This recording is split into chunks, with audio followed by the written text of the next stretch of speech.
ኢየሱስ በሐሩር ንዳድ ጥላዬ በምድረ በዳ ጥማት እርካታዬ በረሃብም ዘመን ጥጋቤ ሆኖ አሳለፈኝ። ሂና ባትላል የህንዳዊቷ ምስክርነት። ህይወት በማህፀን ዘርን ታቅፋ ማደግ ስትጀምር ለብዙ ባልና ሚስት የፍቅርና የጋብቻ ፍሬ ነውና ደስታ ከዚያ ይጀምራል። ሚስት ለባሏ ወይም ፍቅረኛ ለአፍቃሪዋ ማርገዟን አስባ የወዳጇን ደረት ተጠግታ ወይም አቅፋ የምስራች ትለዋለች። ባልም ሊሰማው ያለውን በመጓጓት አጸፋውን ለመመለስ ግንባሯን በመሳም ስጦታ ለመስጠት እያሰበ ምን ተገኘ ይላል።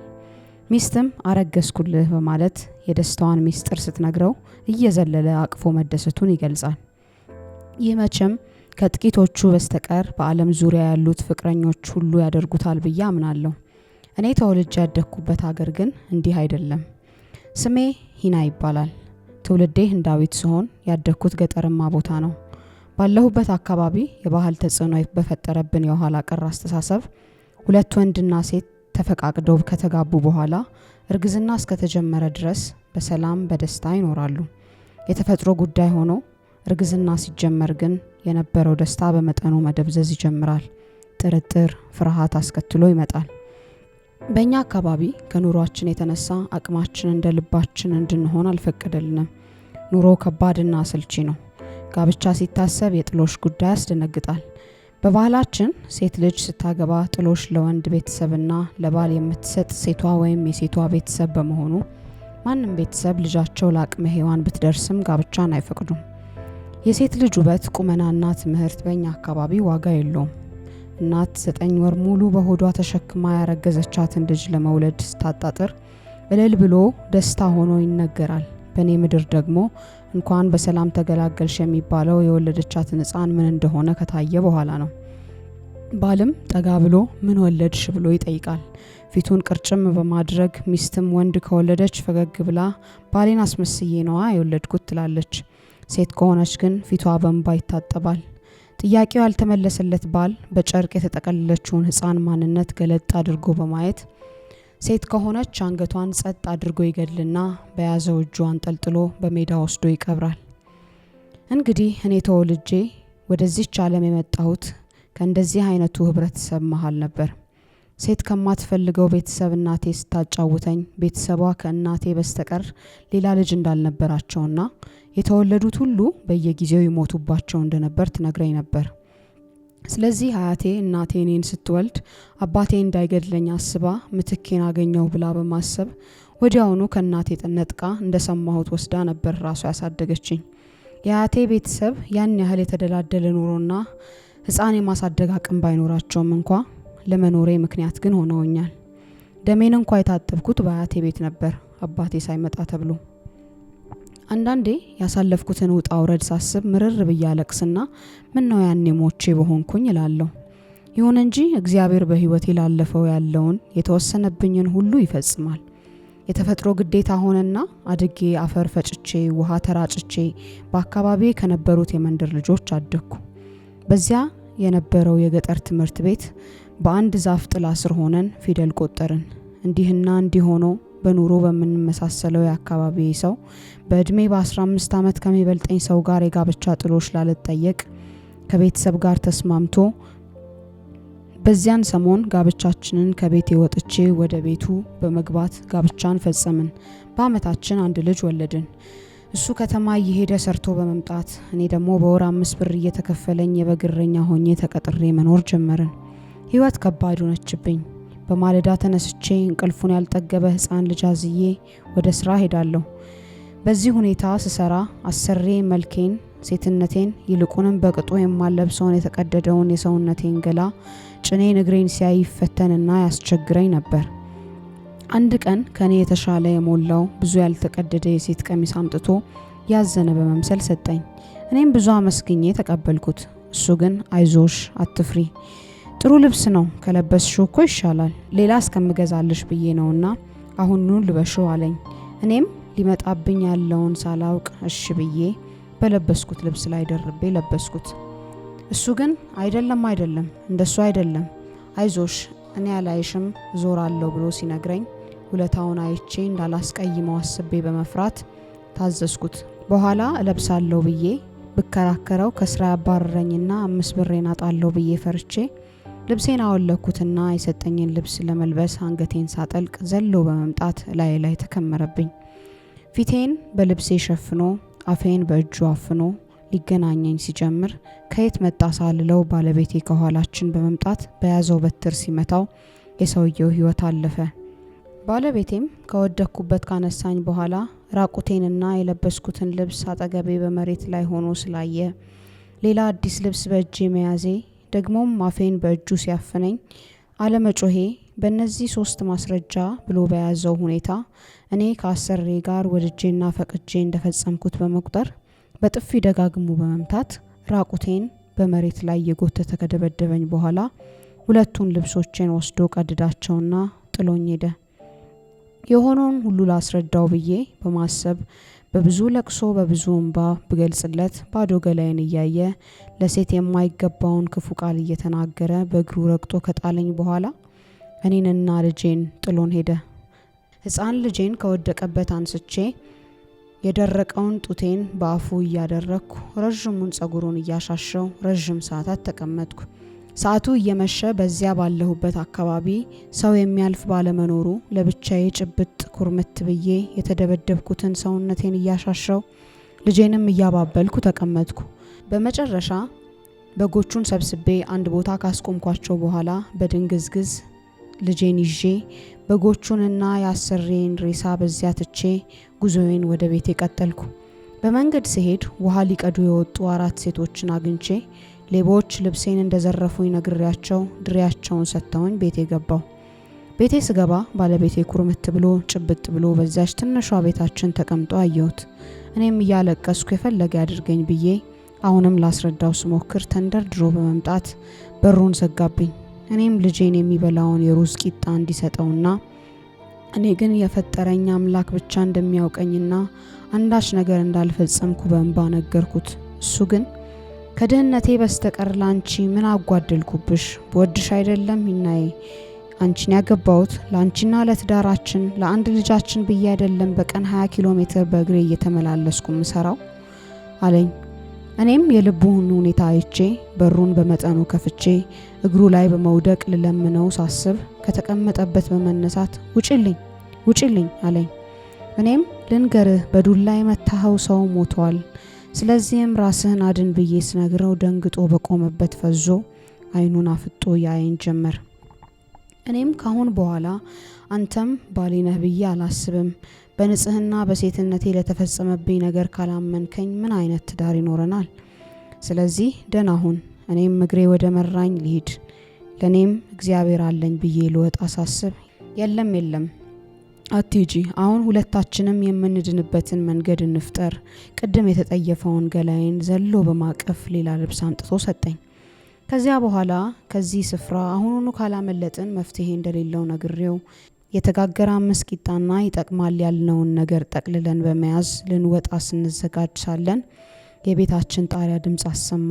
አናጢዎች የወጉትን ሚስማር ከእንጨት ለማውጣት ሲነቅሉ የሚሰማው አይነት ሲጢጢጢጥ የሚል ይመስላል። ሁላችን በመፍራት በቆምንበት ደንግጠን ያሰሬ ቤተሰቦች ደርሰው ቤታችንን በመዶሻ በጉጠት የሚነቅሉት መሰለን። የበለጠ ደንግጠን መጮ ስንጀምር ከኋላችን ክፉ ያገኛችሁምና አትፍሩ የሚል ኃይለኛ ድምጽ ልብን ሰንጥቆ የሚገባ ንጹህ የህንድ ከህንድም የመንደሬ የትውልዴ ቋንቋ የሚናገር ሰው ድምጽ ሰማው። ዘወር ብዬ ስመለከት ከበራፋችን የ50 ሴንቲሜትር ግምት ከመሬት ከፍ ብሎ የቆመ ረዥም ሰው አየሁ። ከትከሻው ኋላ በቁመቱ ልክ ወርዶ መሬት ሊነካ የደረሰ የሚያብለጨልጭ ክንፍ አለው። አይኑ ነጭ ሲሆን ትኩር ብለው የሚያዩ የሚያበሩ የሚመስሉ ጥርት ያለ አይን አለው። የለበሰው ልብስ ስስና የውስጥ ሰውነቱ የሚያሳይ የሚመስል ሐምራዊ ቀለም ነበረው። የሰውነቱ ቆዳ ነጭ ይመስላል። በዚህ የሚያስፈራውና ከዚህ ቀደም ባልተለማመድነው አይነት ሰው ዙሪያውን በወርቅና በአልማዝ የተለበጠ የሚመስል የሚያብለጨልጭና በራሱ የሚተማመን የሚመስል ረጋ ብሎ የቆመ የተለየ ፍጡር አየን። እግሮቹ በቀላሉ የሚተጣጠፉ የሚመስሉ ስስ የወርቅ ጫማ አጥልቀዋል። በዚያ ውብ ፊቱ ትኩር ብሎ ወደ እኔ እየተመለከተ የሚፈልጓችሁ ሰዎች በዙሪያችሁ ናቸው፣ እኔ ግን አንቺና ልጅሽን አድናችሁ ዘንድ አሁኑኑ ከጸባኦት ከጌታዬ ዘንድ ተልኬ መጣሁ። ወደ እናንተ ከመምጣቴ ከጥቂት አፍታዎች በፊት በአምላኬ የክብሩ ዙሪያ የሚሆነውን አይቼ ሳላቋርጥ ሁሌ እንደማደርገው ስሰግድለት ሳከብረውና ወድቄ ሳገለግለው ለተገለጠው ክብሩ እጅግ ብዙ ለሆነው ታላቅነቱና ወደር ላልተገኘለት አምላክነቱ አይቼ ሳገለግለው ሳለው ይህን የከበረ አገልግሎት አገለግላችሁ ዘንድ ልዑሉ ወደ እናንተ ላከኝ። አታዘግዩኝ፣ ተከተሉኝ። ልቤ በማደሪያው መሆንን ናፍቋልና አሁኑኑ መለሳለሁ፣ ተከተሉኝ ብሎን በሩን ሳይከፍት ጎንበስ ሳይል ግድግዳውን ጥሶ ያላንዳች መከልከል አልፎ ወደ ውጭ ወጣ። እኔ ልጄን እንደያዝኩ ከባለቤቴ ጋር ሆነን ስለፈራን በወደቅንበት እንደተጋደምን ከቤታችን አልወጣንም። በዚያ ሁኔታ ደቂቃዎች አለፉ። በመጨረሻ ቀስ ብዬ የተበታተነውን ኃይሌን አሰባስቤ እንባዬን ጠራርጌ በሩን ከፈት አድርጌ በትንሹ ራሴን ደብቄ ስመለከት ያ ቅድም ያናገረን መልአክ በውጭ ቆሞ ተመለከትኩ። በቀኝ እጁ የያዘው ሰይፍ እንደ ታላቅ ብርሃን ዙሪያውን በወርቅ ቀለም አድምቆታል። በእኔ ቤት አልታየሁም ብዬ ሳስብ በዚያ አስደንጋጭና አስፈሪ ድምፅ እየጠበቅኳችሁ በዚህ ቆሜ ያለው አለን በህንድ ቋንቋ። ከትከሻው ኋላ ያለው አብረቅራቂ ክንፉ ወደ ግራና ቀኝ ሲያንቀሳቅሰው ለመብረር የተዘጋጀ ትልቅ እርግብ ይመስላል። ክንፉ መላ ሰውነቱን ሊሸፍን የሚችል አቅምና ትልቅነት ነበረው። ሰውነቱ በአልማዝና በልዩ ልዩ ፈርጦች ያጌጠ የንጉስ ካባ ይመስላል።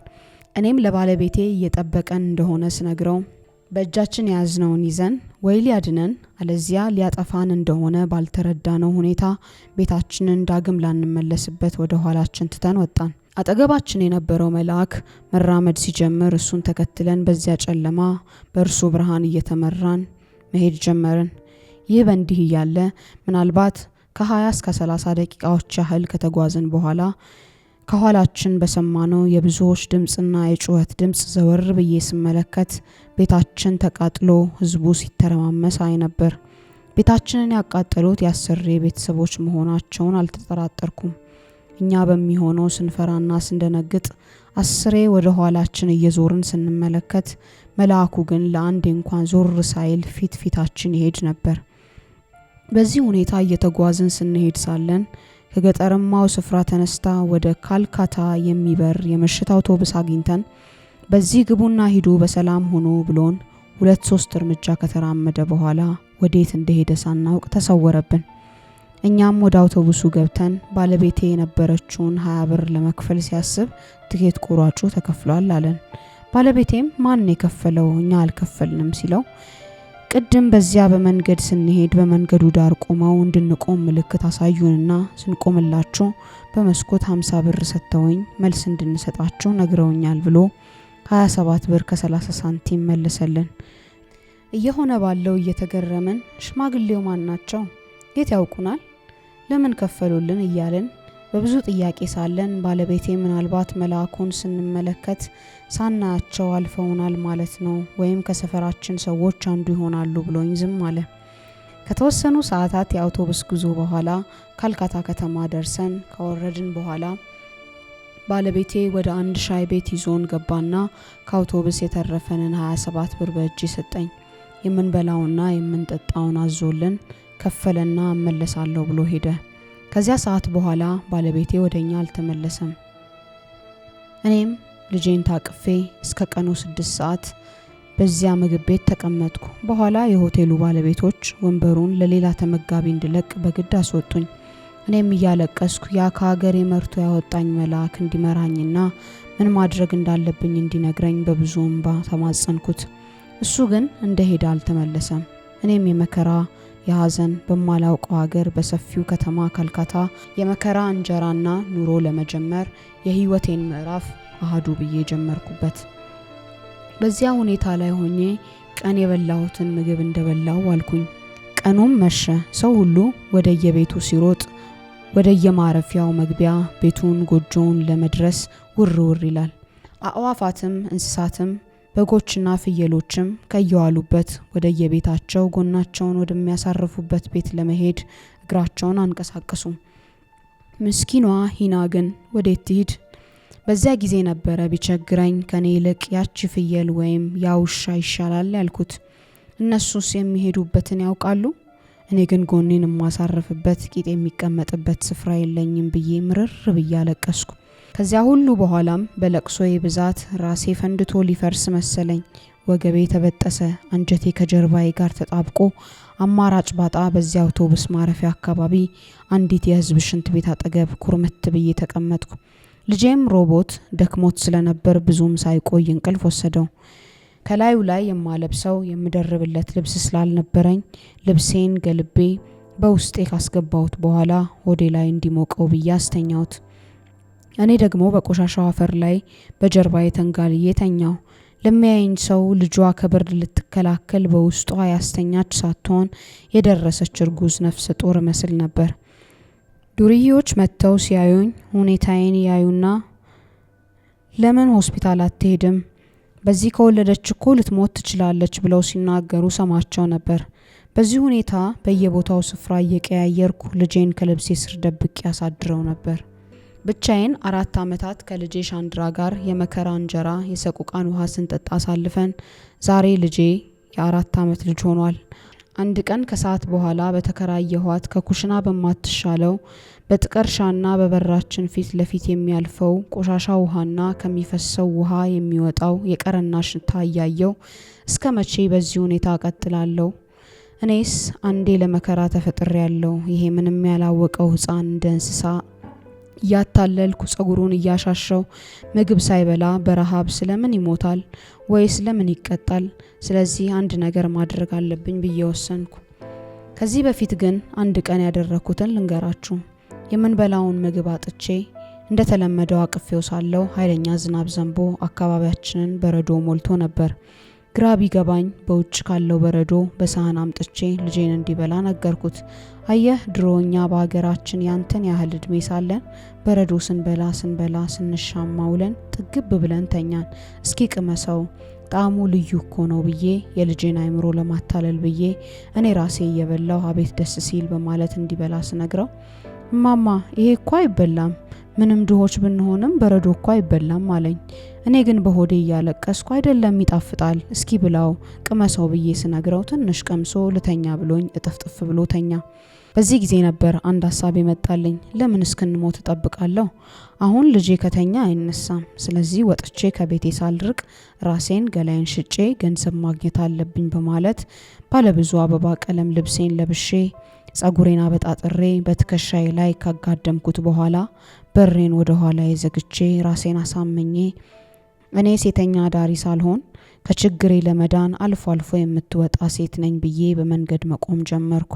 ላለፈ ወንድ ፈገግ በማለት ጸጉሬን ግራና ቀኝ ዘንበል እያደረኩ መቆም ስጀምር አንድ ሰው አይቶኝ ኑሮ ጠራኝ ይቻላል አለኝ። አሁን ብዬ ይዤው ወደ ቤቴ ወሰድኩት። የመጣው ሰውዬ ቤቴን አይቶ መጣው ብሎ ጥሎኝ ሄደ። ሞራሌ ተሰበረ። ሌላ ሰው አግኝቼ በ20 ብር ተስማምቼ ይዤው ስመጣ በመሬት ሰሊል ላይ ተጠቅልሎ የተኛውን ሕፃን አይቶ 5 ብር ጥሎልኝ ወጣ። የበለጠ አዘንኩ፣ ተማረርኩኝ። ምን አይተውብኝ ነው? ምን የሚያስጠላ ነገር አለኝ? በማለት አምርሬ በማልቀስ ፊቴን ሸፍኜ ልብስ ደርቤ በደህና የተኛውን ልጄን ቀስቅሼ ና ልጄ ሻንድራ በመንገድ ወተን እንለምንና ባገኘነው ምግብ ዳቦ ገዝተን እንበላለን አልኩት። ልጄ ግን እማ ዛሬ ምን አዲስ ነገር ተገኘ? ሁሌ አይደለም ጾማችንን የምናድረው? ተይኝማ ልተኛበት፣ ካልሆነ ግን ነገ እንለምናለን፣ ነይ ተኝ ብሎ ጋደም ሲል ትቼው ወጣሁና በመንገድ ላይ ቆሜ መለመን ስጀምር 2 ወጣቶች ወንድና ሴት ተቃቅፈው እየተሳሳሙ ባጠገቤ ሲያልፉ አይቼ እባካችሁ ስለ ፍቅራችሁ ብዬ እጄን ስዘረጋ ወንዱ ያ መሐበት እቺኮ ቢደላት እንዳንቺ ሴት ናት፣ ኑሮ ከብዷት ነው፣ እባክሽ ትንሽ ብር እንስጣት በማለት 2 ብር ሰጥተውኝ ሲያልፉ እሷን ተቀብዬ በቀጥታ ወደ ሱቅ በመሄድ ወፈር ያለ ገመድና እርሳስ ወረቀት ፖስታ ገዝቼ ወደ ቤቴ ተመለስኩ። ቤቴን ከፍቼ ስገባ ልጄ በመንጣፉ ተጠቅልሎ አገኘሁት። አቅፌ ጸጉሩን እያሻሸው ከብርድ ልብሱ ገብታ የምትተኛው መከረኛዋ እናቱን ይጠብቃል። ከልጄ ጋር በዚህች ገመድ የዓለምን የመከራ የሐዘንን የረሃብን የሰቆቃ ኑሯችንን እንገላገላለን። ከዚህ በኋላ ምግብ ፍለጋ ሴተኛ ዳሪ አልሆንም። ክቡር ገላዬን ለገንዘብ ለወስፋት ማስታገሻ አልሸጥም፣ ለማንም ገልጨም አላሳይም። ብዬ የልጄን ጉንጮች በቀስታ ስሜ እንዲህ አልኩት። ልጄ ሻንድራ ዛሬ ልገልህ ነው፣ ነገር ግን አልጠላውህም። አርግዤ አምጬ ተጨንቄ የወለድኩ ባይጸናም በጊዜው ከአባትህ ከነበረን አስገራሚና ባለብዙ ታሪክ ፍቅራችን የተገኘ የማህፀኔ ፍሬ ነህ። ትዝታዬ ነህ። እወድሃለሁ፣ አፈቅርሃለሁ። 5 የረሃብ የጥማት የሰቆቃ ዘመንን አሳልፈናል። ልጄ እንደምን ልርሳ እንደምንስ ልጥላ? ይሁን እንጂ ላሳድግህ ባለመቻሌ አዘንኩ። ሆድህን ሞልቼ ለማሳደር ብዬ ራሴን አዋርጄ ገላዬን እርቃኔን ወጥቼ በመንገድ ቆሜ የዕለት ችግራችንን ለመወጣት አስቤ በመንገድ ብቆም ወንድ ሁሉ ጠላኝ መሰለኝ። አልሆነልኝም። የእናትህ ውበት አልታያቸው ብሎ ጥለውኝ ይሄዳሉ። እያየው ተርበህ ከምትሞት እያየሁ ለአንድ ጊዜ ብቻ ንቄህ ገድዬ ብትገላገል መረጥኩ። ልጄ ሻንድራ ሆይ እኔም ብዙ ሳትርቅ ነፍስህ ወደ ፈጣሪዋ ሳትደርስ እኔም አንተን አንቄ በገደልኩበት ገመድ ራሴን ሰቅዬ ፈጥኜ ይደርስብህና አብረን ወደ ሰማይ እንሄዳለን ብዬ እንደ ክረምት ዝናብ የሚወርደውን እንባዬን መነፋረቄን ራሴን በራሴ እያጽናናው ገመዱን በተኛው ልጄ አንገት አስገባሁት።